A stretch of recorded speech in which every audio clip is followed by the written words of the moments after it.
a giant boat for what seems like pretty much forever. How do I put this nicely?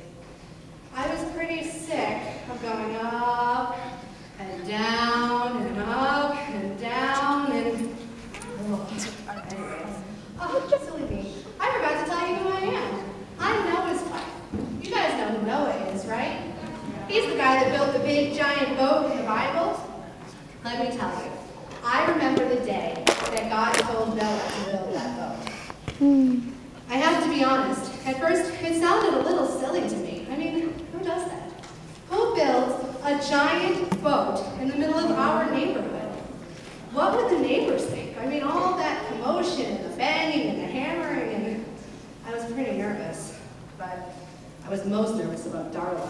She's my neighbor. I didn't even want to know what she was going to say to us. But Noah did it anyway. All the commotion, all the banging, and the building of this big, giant boat, and then one day, it was finished.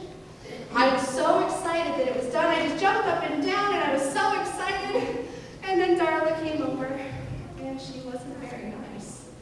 It was so embarrassing. They were laughing at us and everything. But that wasn't the worst part. The worst part was what happened next. You wanna know what happened next? No.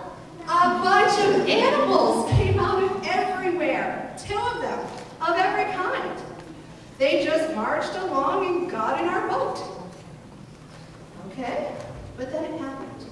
It started to rain, and all these animals got on the boat, and Noah and I and all of the other family, we got on the boat too. And then it hit me. They're really gonna think we're loony now.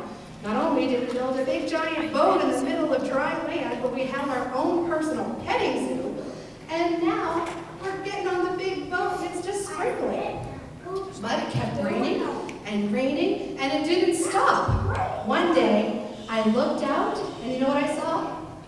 A sea of water. Everywhere I looked was water. I was pretty scared, to be honest with you. But I kept telling myself, we obeyed God, we built the boat, and look, now we're safe. So I told myself that every day until one day, Noah sent out a dove, and he came back with an olive branch. And then I knew it. We were safe. It may have seemed really silly to me at first to build this big giant boat, but let me tell you, I was really glad we did. Because Noah and I and all our animal friends, we were safe. So even though sometimes it seems silly, we always want to obey God. Well, that's my story. I hope you guys enjoyed it. Have fun.